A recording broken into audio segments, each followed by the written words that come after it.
Hello po sa inyong lahat. Meron lang po akong gustong ipaliwanag tungkol sa astral traveling kasi madalas na napag-uusapan ito. Nanggagaling po ito sa isang katulad ko na nagtuturo kung paano ito gawin dahil ako po'y pinanganak na ganito. Yung gusto pong makaalam tungkol sa background ng pagkatao ko, maaari niyo pong panoorin ang mga pinost ko dito sa TikTok since last year. Last year lang po ako nag-umpisang magsalita tungkol dito sa mga bagay na kaya kong gawin dahil ipinanganak po akong ganito. Hindi ko po ito pinag-aralan, hindi ko po ito, wala pong nagturo sa akin ito. Likas kong nagagawa. Finally, nalaman ko na may pangalan pala yung nagagawa ko. Astral traveling pala. Tumbukin ko na po yung madalas pag-usapan tungkol dito na kinatatakutan ng karamihan ng tao. Palagi kong inuulit-ulit. Kaya lang, meron pa rin ibang ipinipilit yung akala nilang tama. Ang gusto ko pong tukuyin dito ay yung tungkol sa sleep paralysis.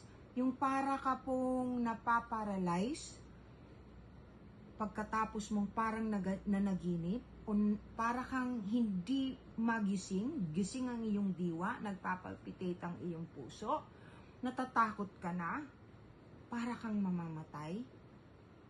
Yun po ang sleep paralysis. Una sa lahat, nangyayari po talaga yan sa lahat na nag-a-astral traveling.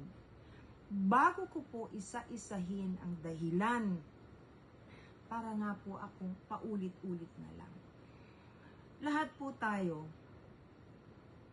pag natutulog, ay may posibilidad na mag-astral traveling.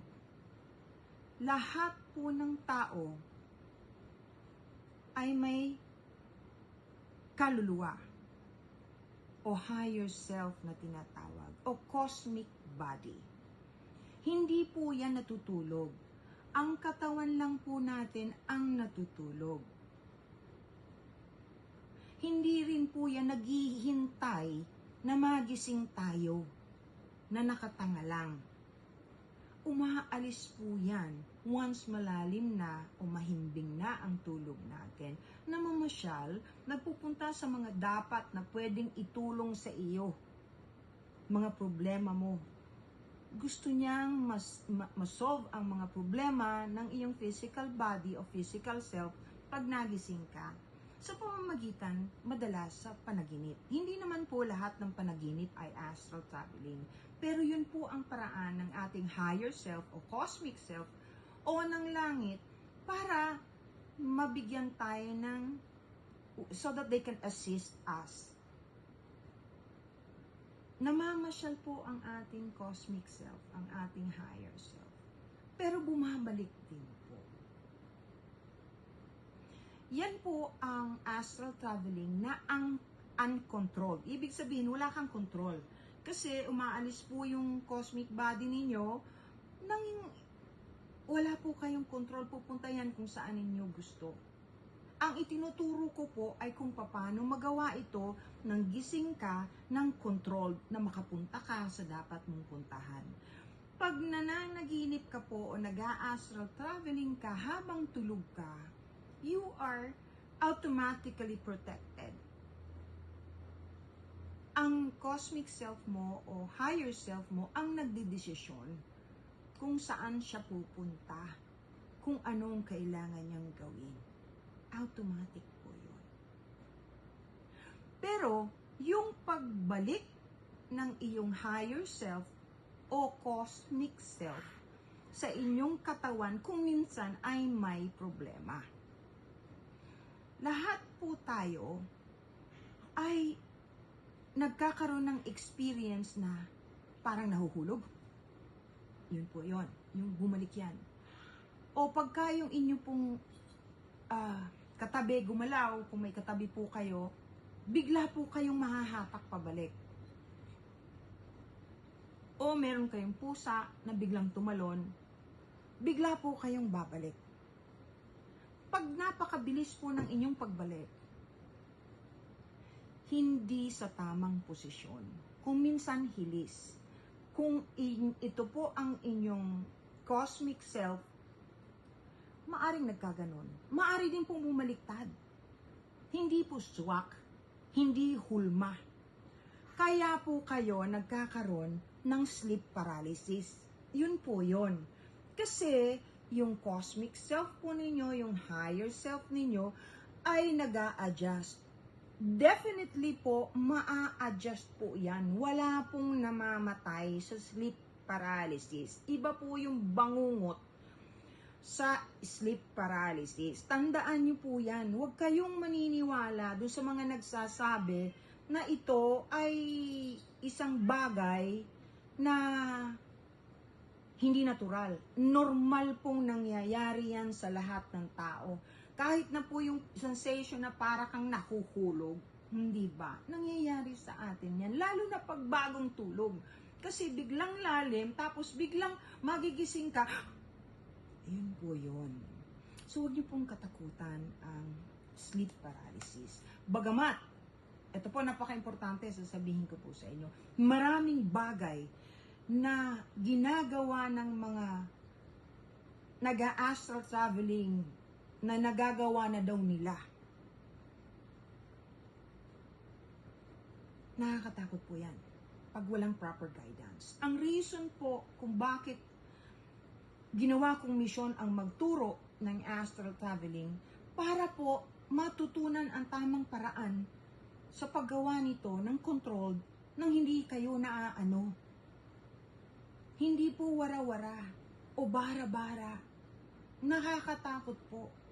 Kasi maraming mga tao na masyado na pong involved sa mga bagay na ganito na maraming gustong malaman kaagad. Download, upload. Puro sa internet. Wala. Alam niyo po ba kung anong mangyayari sa inyo? Magkakaroon po kayo ng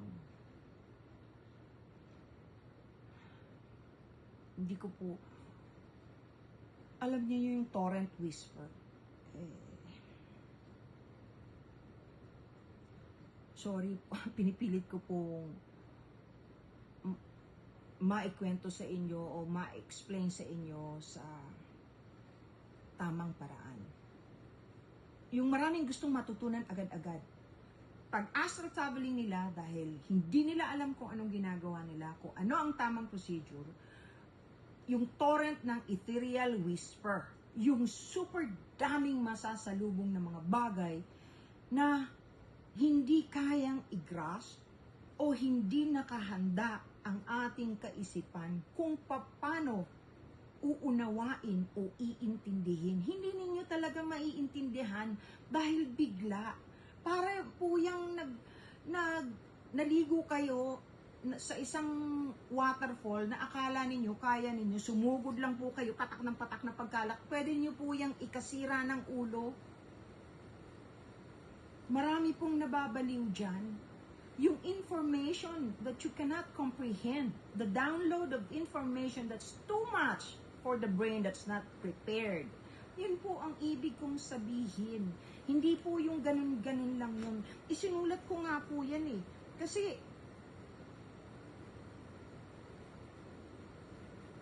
it can rupture the dam of mental composure. It can. Kaya hinay-hinay po kayo. Yan po ang reason kung bakit yung mga tinuturuan ko at mga estudyante ko ay very well versed at protected kahit dun pa lang sa astral traveling. Kasi iba po yung astral traveling sa remote viewing. Yung mga dangers po nito ay iisa-isahin ko. Ipaalam ko sa mga subscribers ko para naintindihan nila. At bibigyan ko sila ng basic. I will start immediately. Nakakaawa kasi yung iba. Akala nila ang galing-galing na nila. Iba po yung experience ko dahil pinanganak akong ganito.